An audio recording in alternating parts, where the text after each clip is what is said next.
Just moments ago, actually, a federal appeals court ruled most of President Trump's tariffs are illegal. $175 billion in refunds and the biggest trade ruling in 50 years. The Supreme Court just struck down the majority of Trump's tariffs.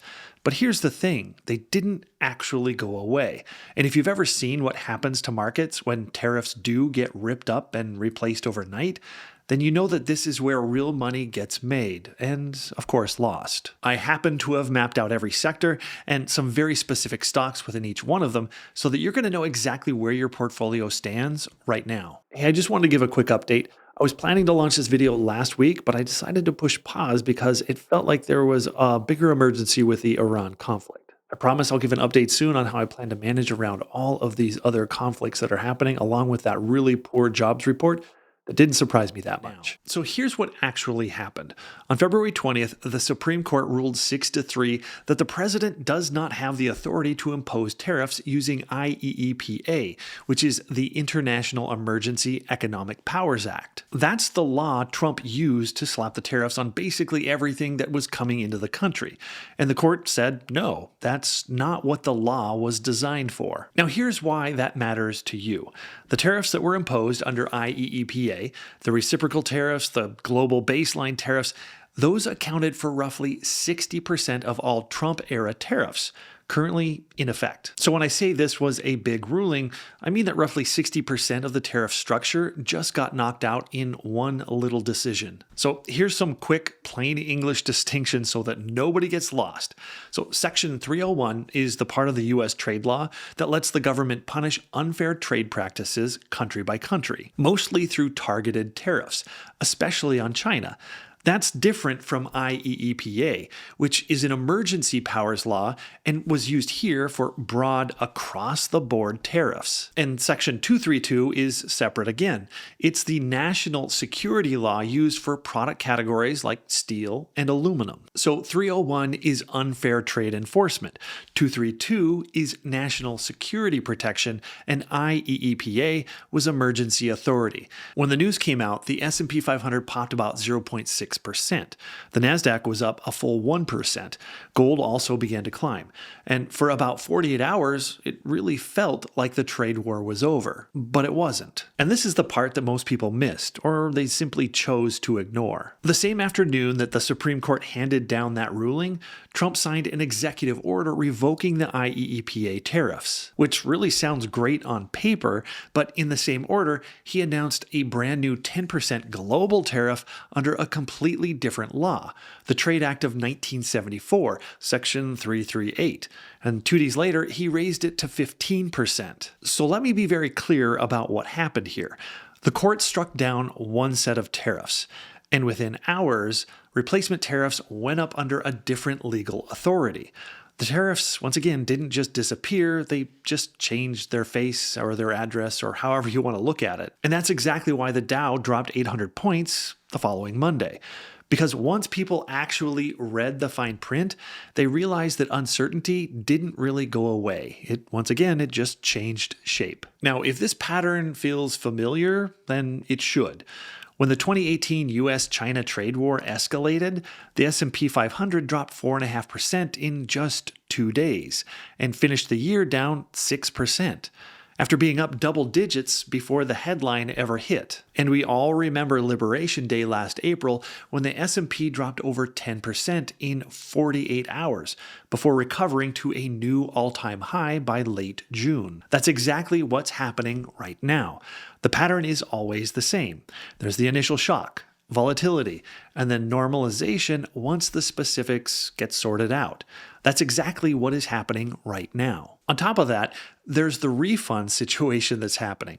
Every company that paid IEEPA tariffs over the past year now has a legal argument for getting their money back. FedEx already filed a lawsuit seeking refunds and related relief tied to the allegedly unlawful IEEPA collections. The overall estimated federal exposure across claims is somewhere between $133 and $175 billion. But that range is still uncertain because courts still have to decide eligibility, timing, and the scope of the recovery. That money has to come from somewhere, and it's likely going to add pressure to the deficit, which means pressure on Treasury yields, which then again means pressure on your bond holdings. And of course, we'll get to that in a minute. So if you're sitting there thinking tariffs are gone, everything's fine, that happens to be one of the most dangerous assumptions that you could be making right now. All right, let's go ahead and get into the stocks. I broke this down into 3 different buckets where we've got our winners, we've got our losers, and right in the middle, we kind of have our watch list. And for each one, I'm going to tell you why the ruling matters to that specific company.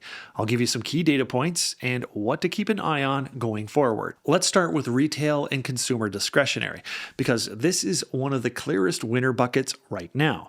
We've got Target, Walmart, Costco, and Amazon. And many of you already know that this happens to be 2 of my prior employers, and I have seen this play out before. These companies are massive importers. They bring in billions of dollars worth of product from overseas every single year. And when you slap a 20 or 30% tariff on those imports, the retailer either eats the cost or they pass it on down to the consumer, but usually it's a little bit of both. With IEEPA tariffs completely gone, their input costs just dropped significantly. So now, yes, there's still this 15% global tariff that's under this new authority, but that's a meaningful reduction from where things were. Target in particular happens to be one of the most import-dependent retailers in the S&P 500, with roughly 30% of their merchandise coming from countries that were hit the hardest from these particular tariffs. So the margin relief here is very real. Now, let me be honest about the timeline. Courts have not clarified who qualifies for refunds, when the money is going to flow back, or how the government funds $175 billion in potential liabilities. I guarantee you this is going to take months to play out.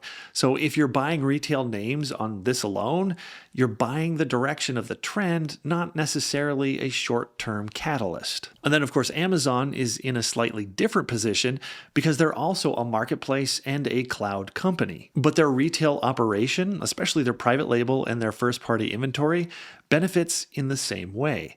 And cheaper goods flowing through the platform means more consumer spending on Amazon a little bit more broadly. What to watch here is whether that 15% replacement tariff holds or if it gets challenged. If it drops further, these names are going to benefit even more. But don't expect overnight moves on the refund side. That's truly a longer story. With tariffs causing institutional dollar sell-offs, precious metals like gold and silver remain top investments today. And that brings us to today's sponsor of Kootenai Silver Inc., a premier pure-play silver exploration company with one of the largest resources globally. Billionaire Eric Sprott, who has founded Sprott Inc., which manages some of the world's largest physical silver trusts, has backed Kootenai since 2019 as a shareholder. And he now predicts silver could reach $150 to $300, and he owns roughly 4% of Kootenai Silver, a roughly $6 million US position. Look at these mid-2025 analyst price targets of $2.70 and $2.80 Canadian. Despite silver's massive surge last year, Kootenai is still trading at around $1.42 US.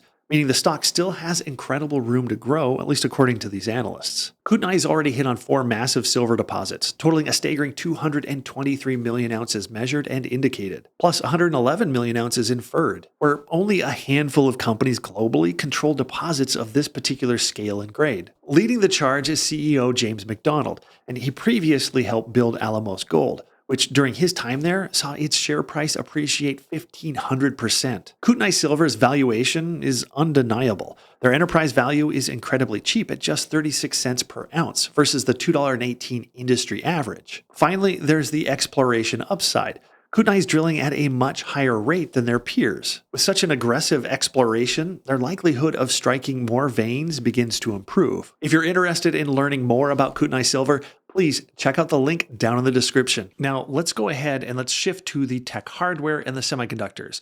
So think Apple, NVIDIA, AMD, and Broadcom. Here, Apple happens to be the poster child for tariff exposure. They manufacture the majority of their hardware in China, and these IEEPA tariffs were hitting that supply chain the hardest. With those tariffs struck down, Apple's cost structure just got a meaningful tailwind, but the Section 301 tariffs on China, they're still in place. those weren't part of this ruling. So Apple isn't completely out of the woods. They're better off, true, but they're not free and clear just yet. And then we have Nvidia, AMD, and Broadcom, where they benefit more from the general reduction in this trade friction. Semiconductor supply chains span multiple different countries, like Taiwan, South Korea, Vietnam, Malaysia, and the whole global baseline tariff hit all of them. That layer is now completely gone.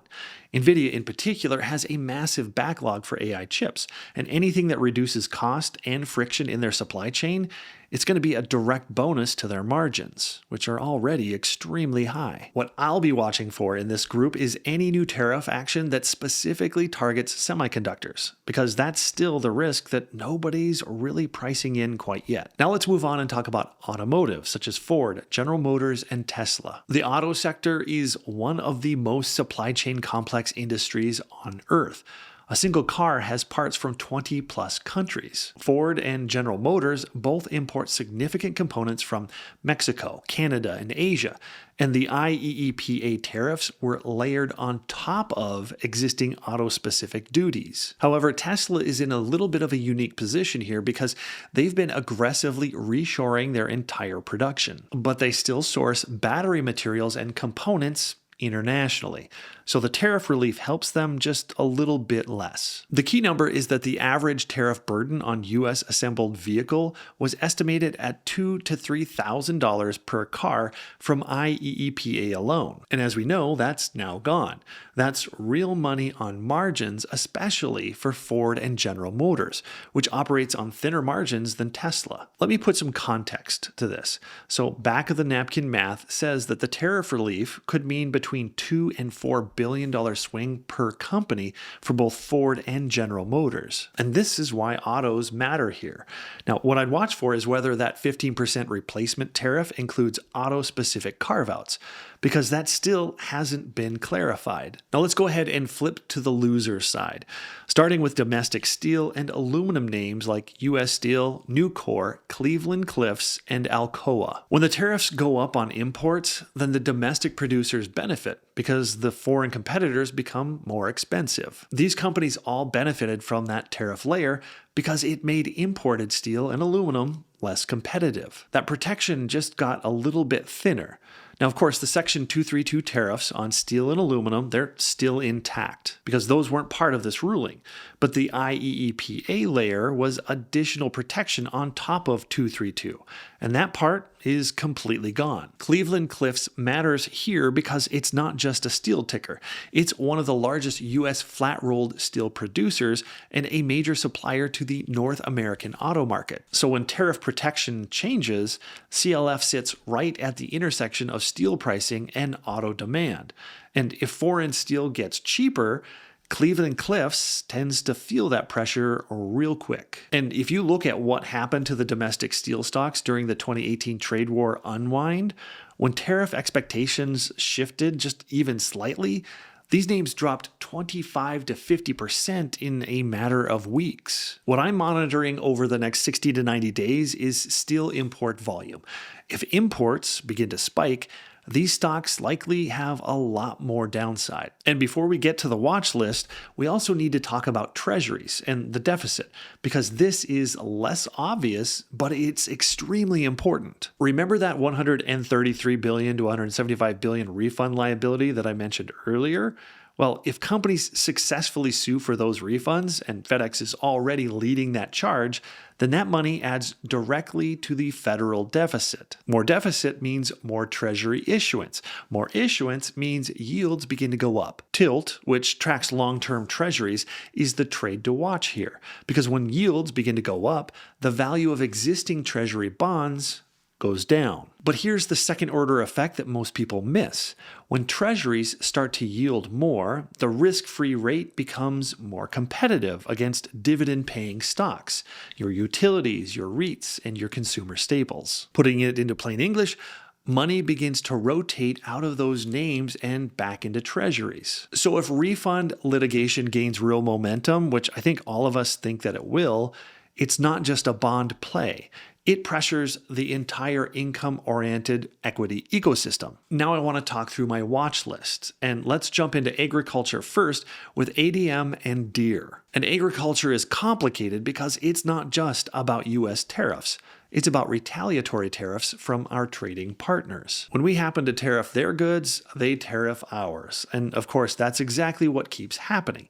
U.S. agriculture has been one of the biggest casualties of trade wars historically. During the 2018 trade war, U.S. soybean exports to China dropped over 70% in a matter of months, and farm bankruptcies hit their highest level since 2011. So Deere and Archer Daniels Midland are the two names that I'm watching in this space. If replacement tariffs trigger new retaliation from China or from the EU, then these stocks are going to get hit hard. From there, the other watch list bucket is manufacturing names like Caterpillar and 3M. They're on both sides of this. They benefit from cheaper imported components, but they also benefited from trade protection against foreign competitors. In my mind, it's a complete wash right now, and which direction it breaks depends entirely on what the final replacement tariff structure is going to start to look like. So let me try to bring this all together. The ruling itself was massive. 60% of the tariffs completely struck down. Full stop. But the market's reaction is really going to tell us everything. We happen to have rallied on Friday, then we sold off 800 points on Monday because the uncertainty, it didn't end. It just changed faces. And that's what history keeps showing us. Tariff shocks follow the same playbook. Shock, volatility, then normalization. Right now, we're firmly in that volatility phase. Here's 4 things that I'm actually doing with this type of information. 1, stay disciplined. Don't panic sell and don't FOMO buy. The replacement tariffs create a complete new layer of uncertainty that hasn't been priced in yet. And don't try to time the Fed off any of this. Rate cut expectations barely even moved. This ruling doesn't really change that calculus. 2, if you believe the replacement tariffs will settle at a lower rate than IEEPA, overweight import-heavy consumer discretionary. Think Target, Walmart, Costco, and underweight pure domestic manufacturers that are riding tariff protection. And that would be steel and aluminum, which happen to be the most obvious ones. 3, watch the refund litigation closely. If refunds actually happen, it's going to be a windfall for companies that paid those tariffs, especially in retail and tech. And keep an eye on Costco specifically for how they're going to handle that savings. That could be a catalyst that nobody else really sees coming. And 4, I would hold my gold and silver positions. Policy uncertainty is the one thing that we know isn't going to go away, and precious metals are the cleanest hedge against that. That's my 4 points on how I plan to manage around this.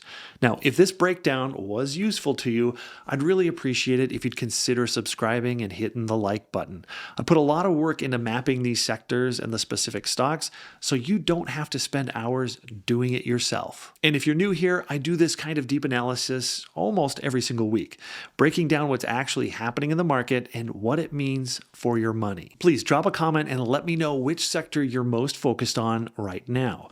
Are you buying the dip on retail, or are you staying cautious until this legal picture begins to clear up? And hey, the tariff story is completely far from being over. Those replacement tariffs could get challenged too. The refund lawsuits are just getting started, and we haven't even talked about what happens if other countries retaliate. So make certain to turn on the notifications because I'll be covering every major development as it begins to happen. As always, thanks so much for watching, and I'll see you on the next one.